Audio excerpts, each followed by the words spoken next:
Aditya Degree Colleges, leading companies లో 10,000 plus placements with 13.5 lakhs highest package.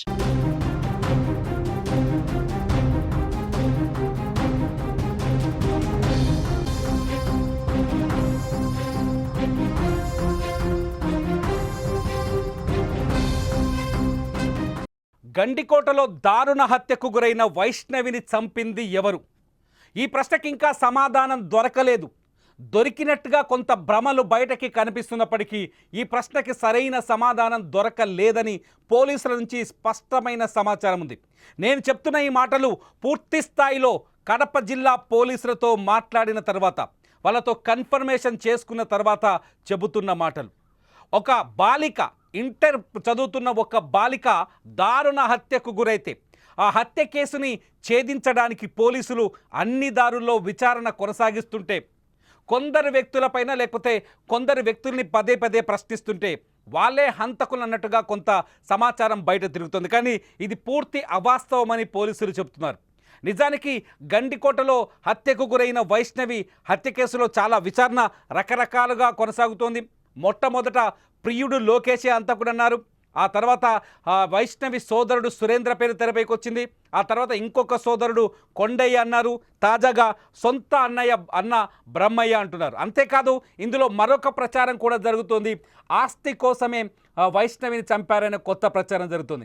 వాస్తవాల కంటే అబద్ధాలు చాలా వేగంగా తిరుగుతున్నాయి. ఎందుకంటే పోలీసుల విచారణ ఆలస్యం కావటం. పోలీసులు గండికోటలో అన్ని రకాలుగా కేసు రీఇన్వెస్టిగేషన్ చేసిన, అట్లాగే కేసు రీకన్స్ట్రక్షన్ చేసిన, సీన్ రీకన్స్ట్రక్షన్ చేసిన, ఇప్పటివరకు వాస్తవాలు పూర్తి స్థాయిలో వెలుగులోకి రాకపోవటం వల్లే ఇదంతా జరుగుతున్నట్టు తెలుస్తుంది. అసలు గండికోటలో హత్యకు గురైన వైష్ణవి హత్య కేసులో తాజా అప్డేట్స్ ఏంటనేది కడప నుంచి మా ప్రతినిధి సుదర్శన్ రెడ్డి లైవ్లో అందిస్తారు. సుదర్శన్, రకరకాల ప్రచారాలు జరుగుతున్నాయి. గండికోటలో వైష్ణవి హత్య కేసు పైన అన్నలే చంపారని, ఎందుకంటే ఇవాళ వాళ్ళ బ్రదర్స్ ఇద్దరిని, బ్రహ్మయ్య కొండయ్యని పోలీసులు ఇన్వెస్టిగేషన్ కోసం police station, Jammalamadugu police station తీసుకుపోయినట్టుగా తెలుస్తుంది. ఆ విజువల్స్ కూడా మనకు కనిపిస్తున్నాయి. నిజంగా ఏం జరుగుతుంది? విచారణ ఎంతవరకు వచ్చింది? ఎస్, మీరు అన్నట్టు అబద్ధం గడప దాటేలోపు నిజం గడప దాటేలోపు అబద్ధం ఊరంతా చుట్టేస్తుందన్నట్టు ఒక ప్రచారం ఉంటది. కానీ సుమన్ టీవీ డే 1 నుంచి కూడా మైనర్ బాలిక హత్య కేసులో ఎగ్జాక్ట్లీ ఏం జరుగుతుందో అదే చెప్తుంది. నిజాలు చెప్పడానికే ప్రయత్నిస్తుంది.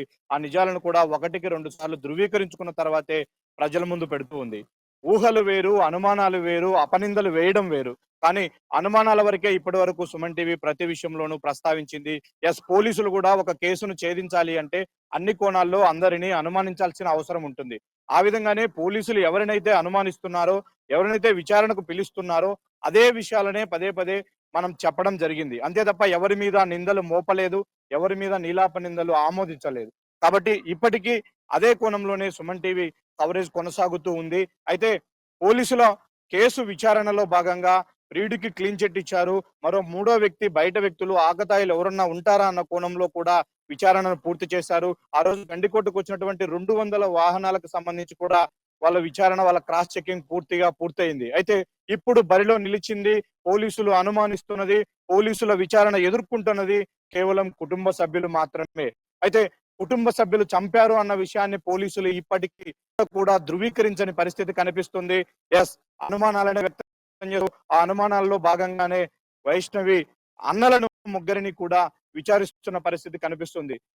నిన్నటి నుంచి పూర్తి స్థాయిలో వైష్ణవి సోదరులు ఎవరైతే ఉన్నారో సురేంద్ర, కొండయ్య, బ్రహ్మయ్య, వీళ్ళ ముగ్గురిని కూడా కూలంకషంగా విచారిస్తూ ఉన్నారు. ఎందుకు ఈ నిన్నటి నుంచి వీళ్ళ ముగ్గురిపైనే అంత దృష్టి పెట్టడానికి కారణాలు కూడా మనం చాలా స్పష్టంగా చెప్పబోతూ ఉన్నాము.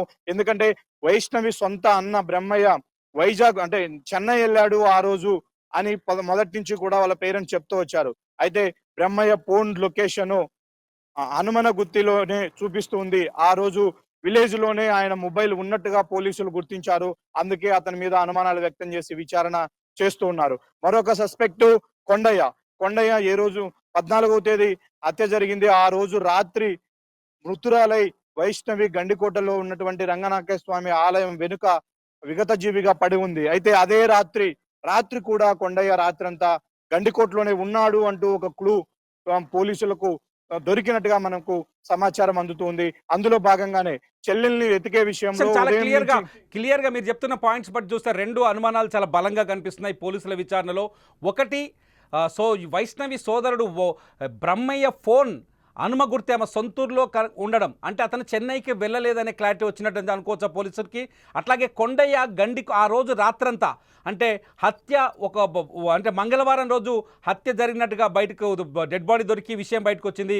కానీ హత్య జరిగింది సోమవారం కాబట్టి సోమవారం నైట్ మొత్తం కొండయ్య గండికోట ఏరియాలోనే ఉన్నట్టుగా పోలీసు సెల్ ఫోన్ సిగ్నల్ దొరికితే ఖచ్చితంగా ఇవి 2 అనుమానించాల్సిన అంశాలే అవుతాయి కదా. ఆ అనుమానాలే ఇప్పుడు తీవ్రంగా వాళ్ళ విచారణ ఎదుర్కోవడానికి కారణమవుతున్నాయి. అందుకే అన్ని కోణాల్లో చేస్తూ ఉన్నారు. ఎందుకంటే హత్య జరిగిన తర్వాత ఏం జరిగిందనే విషయాల్లో మనం ఫస్ట్ మొట్టమొదటిగా సుమన్ టీవీ వైష్ణవి తల్లిదండ్రులనే ఇంటర్వ్యూ చేయడం జరిగింది. వాళ్ళు చాలా స్పష్టంగా చెప్పారు. ప్రతిరోజు మా కొడుకే మా కూతురిని కాలేజీ దగ్గర వదిలిపెట్టేవాడు. అయితే బ్రహ్మయ్య కాలేజీ పని మీద చెన్నై వెళ్ళాడు అని చెప్పారు. అయితే ఇప్పుడు అది అబద్ధము అని తేలుతూ ఉంది. ఎందుకు అబద్ధం ఆడాల్సి వచ్చింది అన్నదే పోలీసులు అనుమానిస్తున్నారు. ఆ కోణంలోనే విచారణ చేస్తూ ఉన్నారు. ఇంకొకటి 14వ తేదీ 9 గంటలకు కాలేజీ నుంచి ఫోన్ వచ్చింది, అమ్మాయి మిస్ అయిందని. ఆ రోజు సాయంత్రం వరకు కూడా వెతికారు. సాయంత్రం పోలీసులకు ఫిర్యాదు చేశారు. అయితే సాయంత్రం పోలీసులకు ఫిర్యాదు చేసిన తర్వాత దొరకలేదు. మరుసటి రోజు మార్నింగ్ సర్చింగ్ మొదలు పెడదామని పోలీసులు చెప్పారు. కానీ కొండయ్య మాత్రం ఆ రోజు రాత్రంతా గండికోటలోనే ఉన్నాడు. ఎందుకున్నాడు అన్న దానికి తన దగ్గర ఒక కారణం ఉండొచ్చు. మా చెల్లెలు దొరకలేదు, ఇంకా తనకు తాను ఒంటరిగా అయినా ఎతకాలనే ప్రయత్నంలోనే నేను గండికోటలో ఉన్నానని సమర్థించుకునే ప్రయత్నం చేయవచ్చు. కానీ పోలీసులు రేపటి రోజు నుంచి వెతుకుదాము అని చెప్పారు. మళ్ళీ మరుసటి రోజు ఉదయాన్నే కొండయ్య పోలీసులతో జాయిన్ అయ్యాడు. సురేంద్ర జాయిన్ అయ్యాడు. పోలీసులతో కామన్ గా కలిసి వెతికే ప్రయత్నంలో మృతదేహం ఎగ్జాక్ట్లీ ఇక్కడే ఉంది అంటూ కొండయ్య మొట్టమొదట పోలీసులకు వైష్ణవి మృతదేహాన్ని చూపించాడు. కాబట్టి ఇవన్నీ కూడా అనుమానాలే. ఈ కోణంలోనే పోలీసులు విచారణ చేస్తూ ఉన్నారు. అయితే ఫస్ట్ ఇంటర్వ్యూలో సుమన్ టీవీ వైష్ణవి తల్లితో మాట్లాడించినప్పుడు ఆమె చేసినటువంటి వ్యాఖ్యలు కూడా ఇప్పుడు కొంత అనుమానాస్పదంగా కనిపిస్తూ ఉన్నాయి. ఆమె ఒక అజంప్షన్ చేసుకున్నదో మరి ఆమెకు ఎవరు సమాచారం ఇచ్చారో తెలియదు. కానీ అమ్మాయి లోకేష్ తో కలిసి మా అమ్మాయి బైక్ పైన వెళ్ళింది. ఆ బైక్ వెనకే మరో 2 ఫాలో అయ్యారు. వాళ్ళు వస్తున్న విషయాన్ని మా అమ్మాయి గుర్తించలేకపోయింది. మొత్తం ముగ్గురు కలిసి అంటే అత్యాచారం చేసి హత్య చేసి ఉంటారు అని అనుమానించింది. హత్య చేసి ఉంటారు అని ఆమె ఆరోపించింది. అప్పటికి పోలీసులకు కూడా తెలియదు. సీసీ ఫుటేజ్ కూడా పూర్తిగా బయటికి రాలా. ఎందుకంటే లోకేష్ ఒంటరిగా బయటికి వస్తున్నాడు అక్కడి నుంచి అమ్మాయిని డ్రాప్ చేసనే విషయం అప్పటికి ఇంకా పోలీసులు ధృవీకరించలా. ఎలాంటి సీసీ ఫుటేజ్ కూడా బయటికి రాకముందే ఆమె ఆ కోణంలో ఎందుకు వ్యాఖ్యానించాల్సి వచ్చింది? సరే, తన కూతురికి జరగరాని అఘాయిత్యం జరిగింది, చనిపోయిందని తెలిసిన తర్వాత నిందలేయడమో అనుమానించడమో మామూలే. అందులో పాత లవరు గతంలో ఆ అబ్బాయితో ఆ అమ్మాయి తిరుగుతుందన్న విషయం వాళ్ళకు తెలుసు కాబట్టి లోకేష్ ను అనుమానించొచ్చు. లోకేష్ తో కలిసి వెళ్ళుంటుంది, తనేమైనా చేసి ఉండొచ్చు అని ఆరోపించొచ్చు. కానీ వెనుక వైపున బైక్ లో 2 వెళ్ళారు, అందరూ కలిసి అత్యాచారం చేసి హత్య చేశారు అంటూ ఆమె ఏదో ఒక చూసిన విషయంలాగా, ఆమె నిర్ధారించుకున్నటువంటి విషయంలాగా, ఎవరి నుంచో తనకు సమాచారం వచ్చిన విషయంలాగా సుమన్ టీవీతో ఆమె ప్రస్తావించింది. ఇప్పుడు అది కూడా అనేక అనుమానాలను రేకెత్తిస్తుంది. ఒకవైపు వైష్ణవి తల్లి, మరోవైపు వైష్ణవి సొంత బ్రదర్, మరోవైపు కజిన్ బ్రదర్స్ ఇద్దరు సురేంద్ర, కొండయ్య, వీళ్ళందరూ కూడా పోలీసుల విచారణలో కావచ్చు, మీడియాతో కావచ్చు, వాళ్ళు మాట్లాడినటువంటి మాటలకు పొంతన లేదు ఇప్పుడు. దానివల్లే ఇదంతా కూడా జరుగుతూ ఉంది. అందుకే పోలీసులు బలంగా ఆ కుటుంబాన్ని అనుమానిస్తూ ఉన్నారు. వాళ్ళు ఏం జరిగిందన్న విషయాన్ని ఇప్పటికైనా చెప్పాలి. దానికి తోడుగా సురేంద్ర ఆ రోజు 14వ తేదీ గండికోటకి వెళ్ళాడు. వెళ్ళిన హాఫ్ అన్ అవర్ లోనే తిరిగి వచ్చాడు.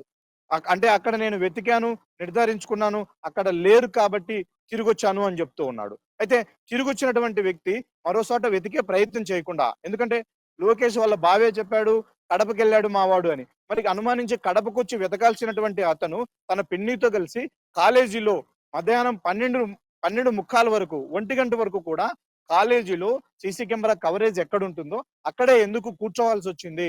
అంటే వాళ్ళ ఇంటి అమ్మాయి తప్పిపోయిన తర్వాత అంత ప్రశాంతంగా కాలేజీలో వాళ్ళు ఎందుకు వెయిట్ చేశారు? కాలేజీ నుంచి ఇక కొత్తగా వాళ్ళు సేకరించే సమాచారం ఏముంటది?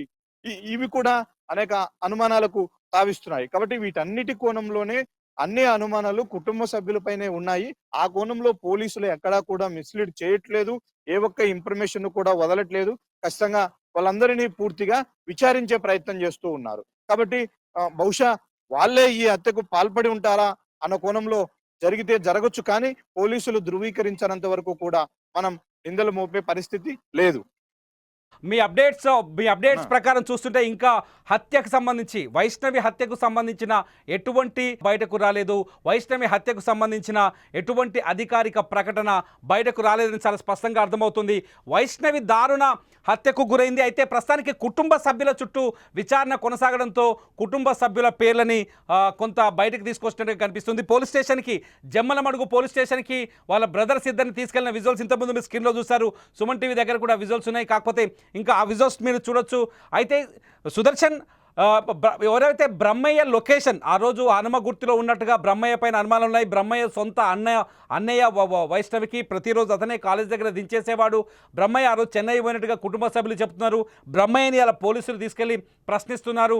పోలీసులు ఏం చెప్తున్నారు, ఈ కేసులో టెక్నికల్ ఎవిడెన్స్ దొరికిందా, ఎందుకు ఇంత టైం తీసుకుంటున్నారు కేసును తేల్చేయడానికి? ఎందుకంటే ఒక రూరల్ ఏరియాలో ఒక స్పష్టమైన సీసీ కెమెరాలు ఉన్న పరిసర ప్రాంతంలో జరిగిన హత్య ఇది.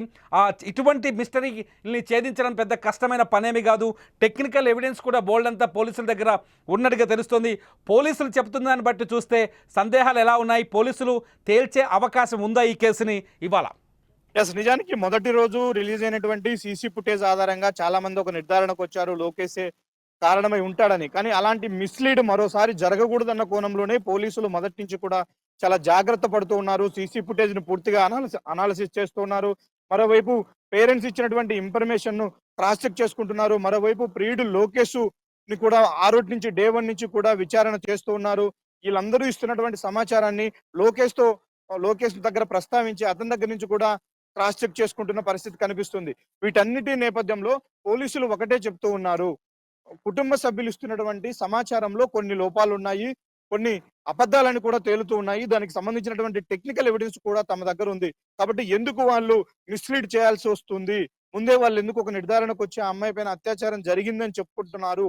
కాబట్టి ఇవన్నీ కూడా ఆలోచించాలి. కాకపోతే మనం అనుకుంటున్నది సీసీ ఫుటేజ్లు ఉన్నాయి, నెట్వర్క్ సిగ్నల్స్ ఉన్నాయి, ఇంత టెక్నాలజీ ఉన్నటువంటి ఈ తరుణంలో ఇలాంటి కేసును ఛేదించడానికి పోలీసులకు ఎందుకు ఆలస్యం అవుతుంది అన్నది క్వశ్చన్.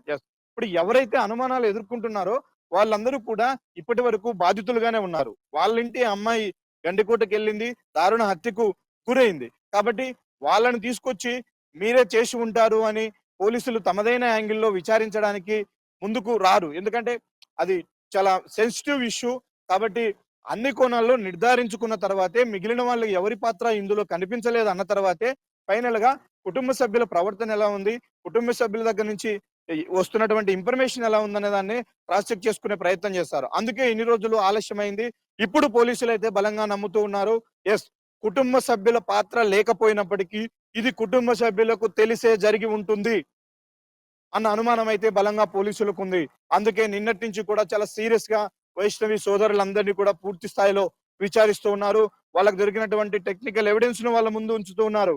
బ్రహ్మయ్య మీరు చెన్నై వెళ్లారని చెప్పారు, కానీ మీ మొబైల్ నెట్వర్క్ మొత్తం ఇక్కడే ఉంది లోకల్లో, ఎందుకు మీరు చెన్నై వెళ్లారని మీ కుటుంబ సభ్యులు అబద్ధం చెప్పాల్సి వచ్చింది అన్నది ఒక క్వశ్చన్. మరొకటి, కొండయ్య రాత్రంతా ఈవినింగ్ వరకు పోలీసులతో కలిసి వెతికారు, మళ్ళీ రాత్రి మీరు ఒక్కరే గండికోటలో ఉండి వెతకాల్సినటువంటి అవసరం మీకేమొచ్చింది అని కొండయ్యను సూటిగా ప్రశ్నిస్తున్న పరిస్థితి. ఇప్పుడు ఈ ప్రశ్నలు వాళ్ళు ముందుంచారు, కొన్ని ఎవిడెన్సెస్ వాళ్ళ ముందుంచారు. ఇప్పుడు వాళ్ళు చెప్పబోయే సమాచారంతోనే పోలీసులు ఒక నిర్ధారణకు వచ్చే అవకాశం ఉంటుంది. కానీ అఫిషియల్ గా పోలీసులు అయితే ఏ విధమైనటువంటి అనౌన్స్మెంట్ చేయలేదు. ఆఫ్ ది రికార్డ్ గా కూడా ఎక్కడ కూడా పోలీసులు చెప్పట్లేదు. వాళ్ళకు తెలిసినటువంటి 2 పాయింట్లను డే 1 రోజే ఎస్పీ గాని, డే 2 రోజు డిఐజీ గాని చాలా స్పష్టంగా చెప్పారు. లోకేష్ పాత్ర లేదంటూ క్లీన్ చిట్ ఇచ్చారు, అమ్మాయి మీద ఎలాంటి అత్యాచారం జరగలేదు అని క్లీన్ చిట్ ఇచ్చారు. ఆ రెండింటికి పోలీసులు ఇప్పటికీ స్టిక్ అనే ఉన్నారు. అంతకు మించి ఎలాంటి అధికారిక ధృవీకరణ పోలీసుల నుంచి జరగట్లేదు. కాబట్టి చుట్టూ అనుమానాలే ఉన్నాయి, అనుమానితులందరినీ విచారిస్తూ ఉన్నాము. కాబట్టి మేము ఒక కన్క్లూజన్ కు వచ్చిన తర్వాత అధికారికంగా మీడియా సమావేశం ఏర్పాటు చేసి వెల్లడిస్తామని పోలీసులు చెప్తూ ఉన్నారు. ఆ మేరకే కూడా సుమన్ టీవీ ఎప్పటికప్పుడు సమాచారాన్ని చేరవేస్తుంది. అయితే సుమన్ టీవీ ఈ ప్రక్రియలో ఒక ఎక్స్క్లూజివ్ గ్రౌండ్ రిపోర్ట్ చేసింది. ఎగ్జాక్ట్లీ పోలీసులు ఆ హత్యకు సంబంధించి ఏ సీన్ రీకన్స్ట్రక్ట్ చేశారో అది స్వయంగా స్థానిక డిఎస్పీ నుంచి వచ్చినటువంటి పక్కా సమాచారంతోనే ఈ విధంగా జరిగి ఉంటుంది అని పోలీసుల దగ్గర ఒక స్కెచ్ ఉంది. దాన్ని మాత్రమే ఎక్స్ప్లెయిన్ చేయడం జరిగింది. ఈ విధంగా జరిగి ఉండొచ్చు, ఇంత దూరానికి బాడీని తీసుకెళ్లి ఉండొచ్చు, ఇక్కడ పడవేసి ఉండొచ్చు, అంతేగాని అందులో ఎవరి పాత్ర ఉంది, ఎవరి ప్రమేయం ఉందనేది మనం ఎక్కడా కూడా చెప్పలేదు. ఎందుకంటే పోలీసులు ఒక నిర్ధారణకు రానంత వరకు కూడా చెప్పే అవకాశం లేదు. ఇది విషయం మనకు కడప నుంచి అందుతున్న లైవ్ అప్డేట్. ఇప్పుడు ఈ లైవ్ అప్డేట్లో చాలా స్పష్టంగా కొన్ని విషయాలు, కీలకమైన అంశాలు తెరపైకి వచ్చినాయి. ఇంకా హంతకులు ఎవరు అని తేల్చలేదు. బయట జరుగుతున్న ప్రచారం వాస్తవం కాదని పోలీసులు చాలా స్పష్టంగా చెప్తున్నారు. ఈరోజు సాయంత్రం 7 గంటల లోపు వైష్ణవి హత్య కేసుకు సంబంధించిన ఒక కీలకమైన సమాచారాన్ని సుమన్ టీవీ మీకు అందించబోతుంది. వైష్ణవి హత్య కేసులో ఒక కీలకమైన ఇంటర్వ్యూను మీకు ప్రజెంట్ చేయబోతుంది. ఈ ఇంటర్వ్యూతో వైష్ణవి హంతకులు ఎవరైతే దానిపైన ప్రేక్షకులకు కూడా కొంత క్లారిటీ వచ్చే అవకాశం కనిపిస్తుంది. వైష్ణవి హత్య ఖచ్చితంగా ఇది కుటుంబ సభ్యులకు తెలిసే జరిగిందని పోలీసులు నమ్ముతున్నట్టుగా ఇప్పటికైతే పోలీసుల దగ్గర స్టేటస్ కేవలం కుటుంబ సభ్యులకు తెలిసి జరిగి ఉంటుందని అంతే. ఈ నేపథ్యంలోనే వాళ్ళ బ్రదర్స్ ఇద్దరిని జమ్మలమడుగు పోలీస్ స్టేషన్కి పిలిచి విచారిస్తున్నారు. అయితే టెక్నికల్ ఎవిడెన్స్ అన్నీ మ్యాచ్ అయితే తర్వాత, టెక్నికల్ ఎవిడెన్స్ అంతా క్లియరెన్స్ వచ్చిన తర్వాతే హంతకులు ఎవరనే విషయం బయటపడుతుంది. అప్పటి వరకు హంతకులు ఎవరనేది స్పష్టంగా తెలిసే వీలు లేదు. ఎవరైనా హంతకులుగా భావిస్తే అది వాస్తవం కాదనేది మాకు అందుతున్న సమాచారం బట్టి తెలుస్తోంది. ఇది వైష్ణవి హత్య కేసులో ఈరోజు ఈ పూటకి ఉన్న అప్డేట్ సమాచారం. వైష్ణవి హత్యకు సంబంధించిన మరింత అప్డేట్ సమాచారం కోసం, అట్లాగే సాయంత్రం 7 గంటలకు మేము అందించబోయే ఒక బ్లాస్టింగ్ ఇంటర్వ్యూ కోసం చూస్తూనే ఉండండి సుమన్ టీవీ డిజిటల్ లైవ్, అట్లాగే డిజిటల్ సుమన్ టీవీ లైవ్.